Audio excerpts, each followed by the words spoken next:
Senate President Francis Chis Escudero inanunsyo ang pagsuporta kay NPC Mayor Bobet Lee Rodriguez at sa buong partido nito.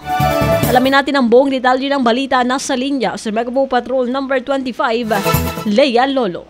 Formal lang inanunsyo ni Senate President Francis Chis Escudero ang kanilang suporta sa paghahain ng kandidatura ni Formal lang inanunsyo ni Senate President Francis Chis Escudero at ng kanyang pamilya ang kanilang suporta sa paghahain ng kandidatura ni former Governor Bobet Lee Rodriguez bilang alkalde ng Matnog, Sorsogon at pati na rin ang buong partido nito ngayong araw, Oktubre 3 taong 2024 sa Sorsogon National Government Center, Capitol Compound, Sorsogon City. Aniya Nationalist People's Coalition si Bobet Lee Rodriguez sa ngayon hanggang matapos ang eleksyon, kaya naman upang maging malinaw, suportado niya at ng kanyang pamilya ang nasabing alkalde at ang buong partido nito.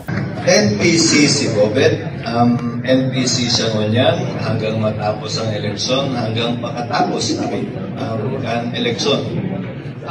Kananing diretso sin klaro, suportado ko, tabi, kana pamilya ko tabi na aniyon ngunyan sa atubangan nito. Ang bilog na linyada kan NPC kabilang tabi si former Governor Bobet Lee. Dahil tabi magpapaguyon.